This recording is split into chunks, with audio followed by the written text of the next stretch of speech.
things that you can do. Other texts. Now, the best person to me that you should study on, just on everything, everything that she teaches that will help you gently. Okay, open up your third eye is Doreen Virtue. Okay, her information to me, I know people call her fake, and she ain't fake to me, because all her techniques work. Okay, everything, or maybe she just got my head, I don't know, but she works to me. All right, so she's a very good teacher, okay, to help you to develop your spiritual gifts and open up your third eye. Okay, all right.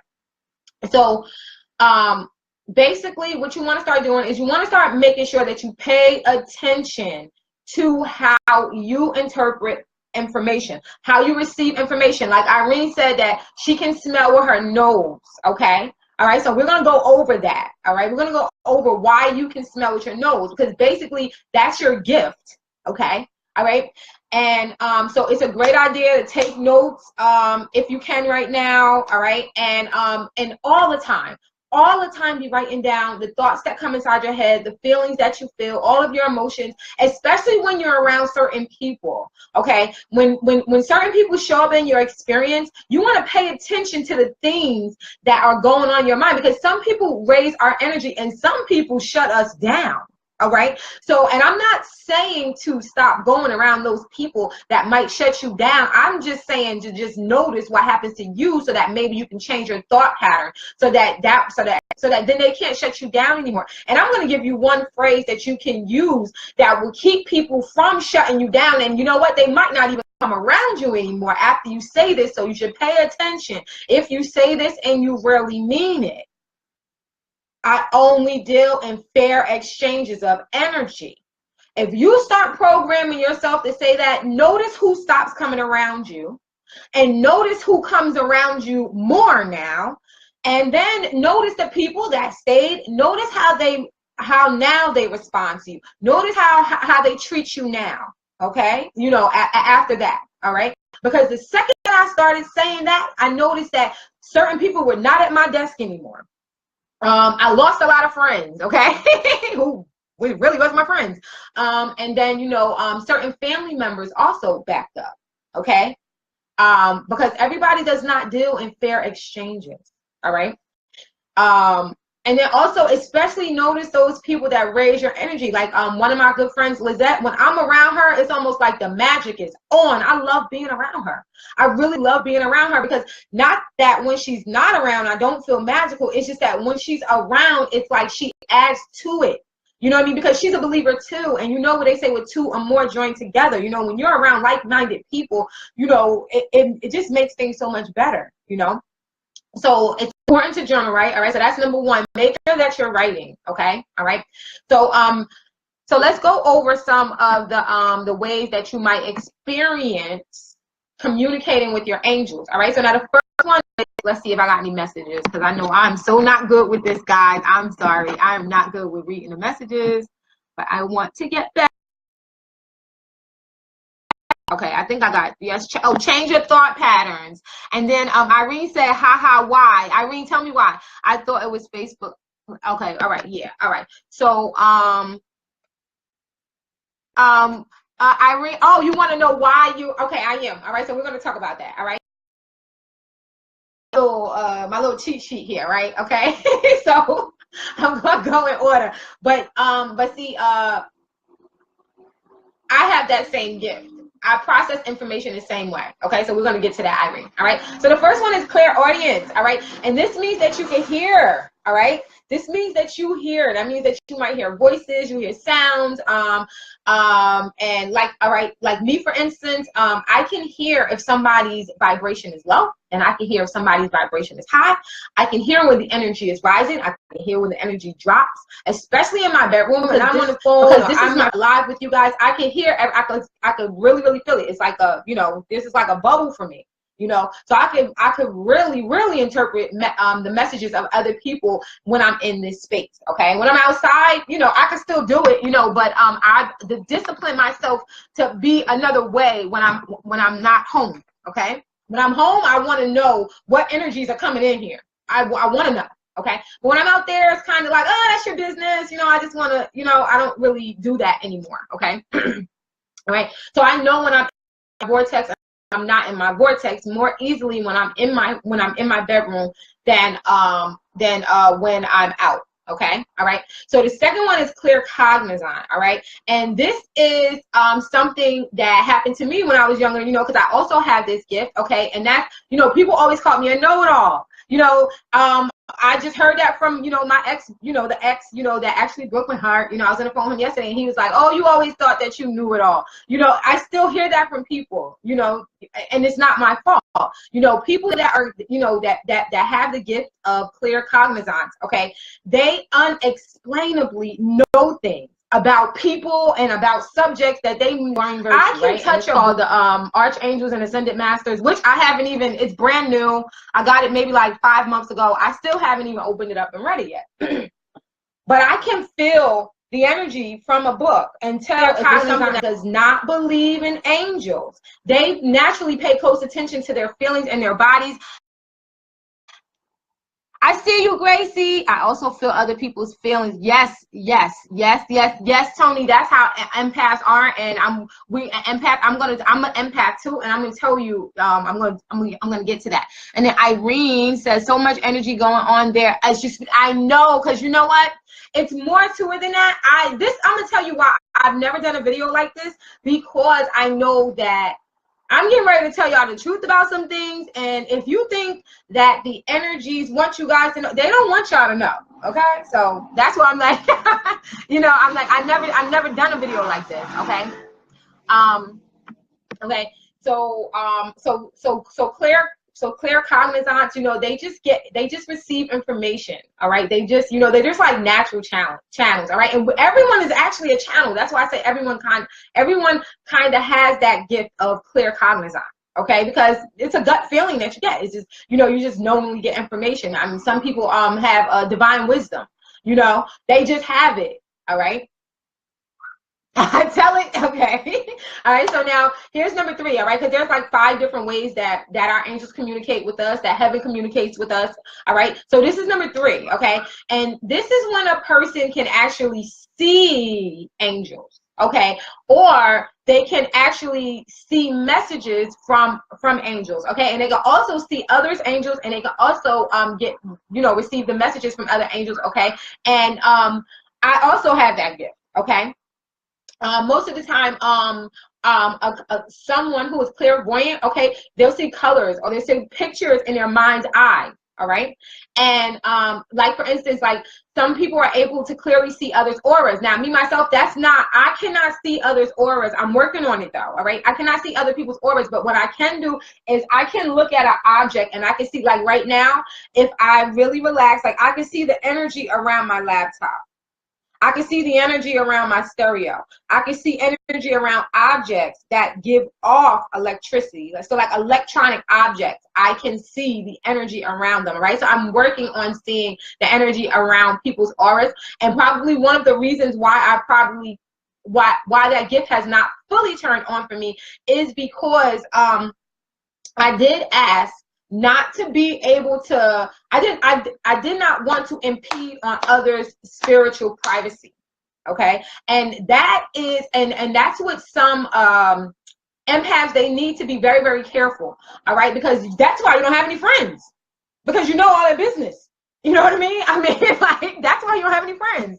You know what I mean? Because people don't feel comfortable around you because on some level they know that you're reading their mind. All right. So you have to talk to your angels and you have to say, you know, look, you know, I know that there's some spiritual boundaries and I don't want to impede on other people's spiritual boundaries. You know, and some people don't care. You know, they're just walking around just all up in people's spiritual business, and then they're wondering why they have hell in their life.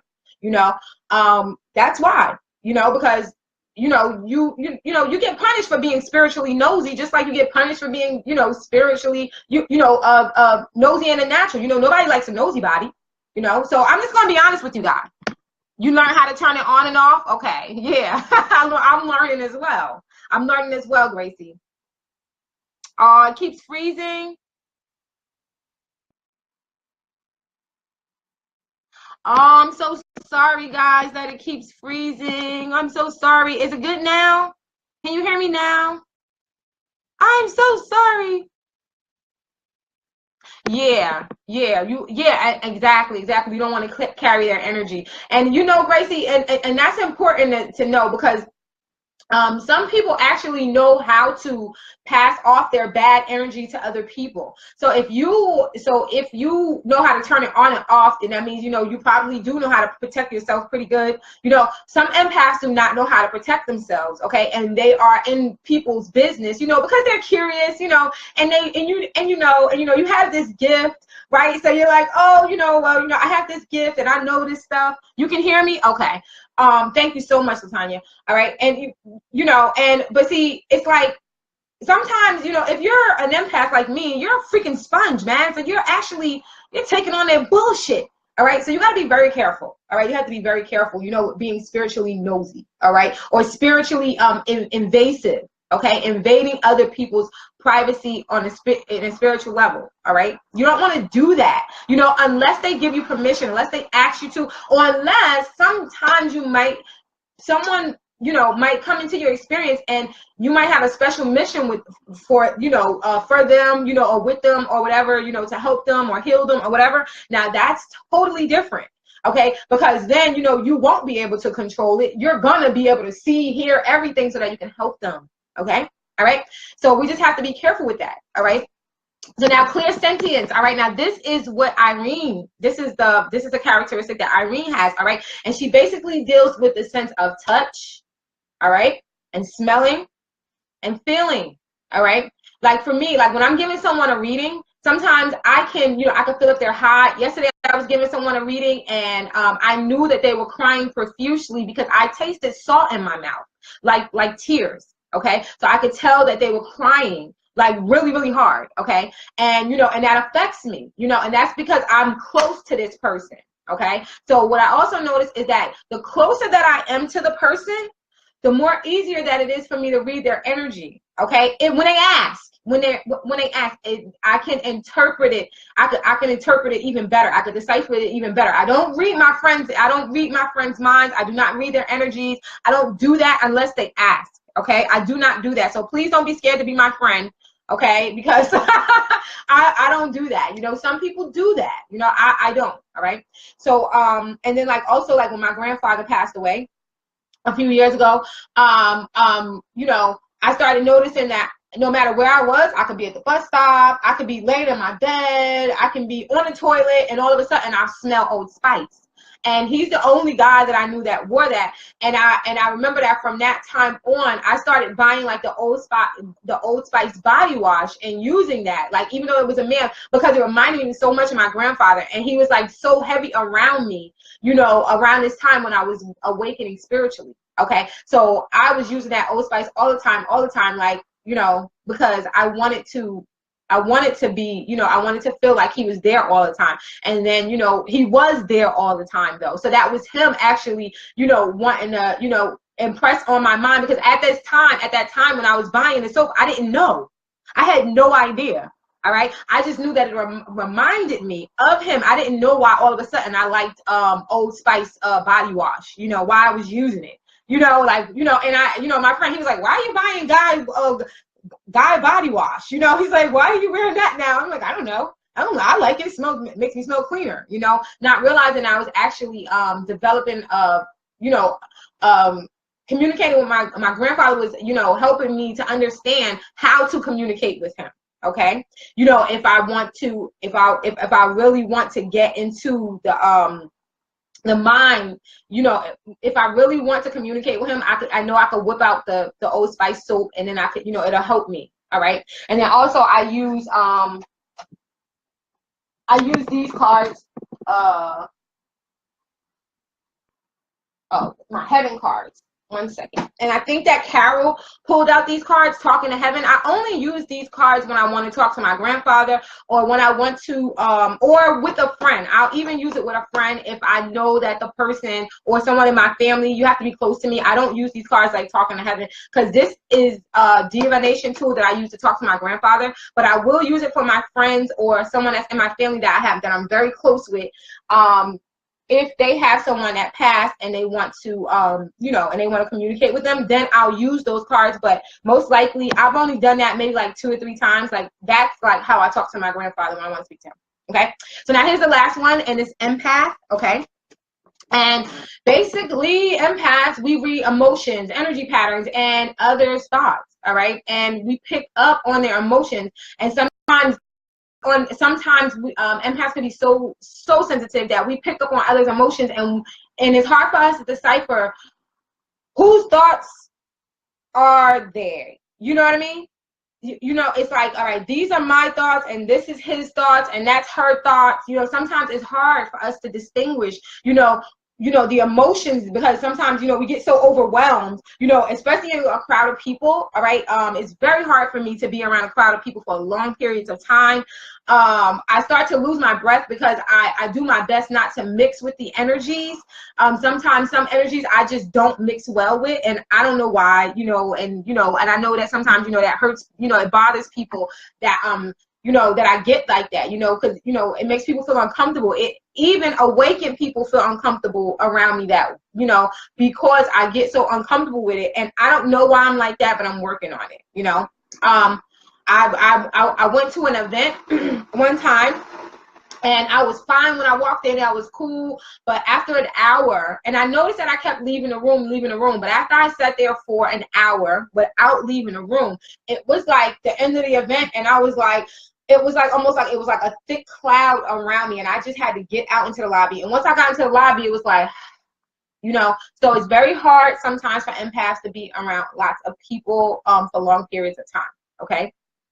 All right, so now I'm going to give you 4 practical ways, okay, things that you could practice, okay, to help to, yeah, you can't do crowds for long periods. I hear you, Latanya, yeah, because, you know, you got all this stuff going around, and, you know, it's, you know, and depending on how sensitive that you are, you know, it's like, I don't want, you know, I just, you know, I'm working on it. You know, there's different things that we could do. My life coach told me to do some crystal thing. See, I'm not yet into crystals. Like right now, I have my little thing right here, my what is this? Agate, my Aswata agate, okay, and it's for creativity and to help with repressed issues, okay. So I do, like, I am starting to get into gems and stuff, but if I'm not exactly, so I was drawn to that gem. That's why I have that gem. I was at an event, and all of a sudden I was like drawn, large, loud crowds, hard for me. Yes, same thing happened. I hear you, Kelly. Yes, I hear you. You know, I was drawn to that gem. I'm not a gem person. Now, I did have a rock. I remember I had this rock, and I think I still have it, but, you know, it's not, you know, I don't even use it anymore, but I used to have a rock, you know, and this was like when I first started out, you know, so I guess like it was like I was learning all about my gifts and stuff like that, and my spirit was bringing all these different things to me, I guess, to see what, you know, what would like tickle my fancy, right? And so gems and crystals was not something that I really liked. What I really liked was the power, okay? The power of my mind. I loved it, and I loved the mirror, okay? That's what I really, really liked. Like, I love that being able to direct my thoughts, okay? That made me feel good. Also, like sometimes, you know, I might go outside at night. I go for walks at night sometimes, you know, and I know people go, oh, it's dangerous. I'm a moon girl, though. I cannot help it. I love being under the night sky, and I love water, okay? Even though I can't swim, I still love water, okay? And I'll walk, and the lights, as you know, as I'm walking by, the street lights is like flickering, flickering, flickering, flickering, flickering. And the only thing I'm hoping is that people are not noticing that is me doing it, you know, as I hear the energy rise, rise, rise in here. Hey, Kimberly, how are you? Thank you for joining us. Okay. All right, so now I'm going to give you 4 ways, 4 practical things that you can practice on a daily basis that is definitely will help you to hear, okay, to hear your messages from your angels, okay? You'll be able to hear it, okay, very, very clearly. Now, if you don't hear it, you'll sense it, all right? You'll hear it in your mind, okay? But you're going to hear it, okay? So first thing that you want to do is you want to jot down all the thoughts that stand out to you, especially thoughts that bring you resolutions, solutions, and creative ideas, okay? You always want to be writing this stuff down as much as you possibly can. Carry a little note a little notepad or, you know, some index cards, you know, and because these are the messages that your higher and wiser self is sending you. All right, because they are always trying to help us. All right, and then number 2 is make sure that you have fun every single day. I know that you know, like if you're in my group, like if you're in like in Healing Hands, then you know that I try to infuse laughter as much as I can, because laughing raises your energy. All right, laughing really does raise your energy. Okay. Listening to spiritual music, not sad music though. All right, not that woe is me music. That music is not going to get it unless your angels, unless you have an angel around you that might be into that slow, you know, that slow solemn music, you know. Most of the time though, you need to raise your vibration so that you can clearly hear what the messages from heaven. Okay. Okay, and then number 3 is you always want to be asking for what you want. You always want to be thinking about, all right, so you want to think less about what you don't have or what you think that you have, and more about what you want and where you want to go. These are the thoughts you always want, and I hear the energy rising, so I know that right now, you know, I'm helping some people. I can hear it, you know, I can hear it. Okay, I don't know who, you know, I don't know how many people are watching right now, but I know I'm helping some people with this. All right, so you always want, but energy is going up, up, up. Okay, you always want to think about what you want and where you want to go. And I know that is so much easier said than done. I know that, but I'm just telling you these are practical ways, all right, where you don't have to be all crazy, you know, dieting and, you know, standing on your head and doing all these different things that I did. All right. All right. Okay. All right. And then of course, you know, you want to practice being present. And I know everyone knows that already. You know, I know everyone knows, you know, that you want to be here in the now, you know, and yeah. Yeah, yes, you definitely do. And to me, it's like the easiest way for me to get into the vortex and stay in the vortex is if I go to sleep in the vortex. If you go to sleep and you're not in the vortex, you will not wake up in the vortex. You are going to have to do something to get into the vortex. But if you go to sleep and you're in the vortex, if you go to sleep and you're in the vortex, you will wake up in the vortex, and then you'll be able to move with the rhythm of whatever's going on, you know, the rhythm for the day. You'll be able to flow right into it a lot more easier. Okay, so, you know, you just want to lay in your bed, you know, you just want to just be conscious of your pillow, be conscious of the, you know, the softness of your bed. Is it soft? Is it hard? Okay, so these are the things that you want to do. All right, so I sure hope that, that this was helpful.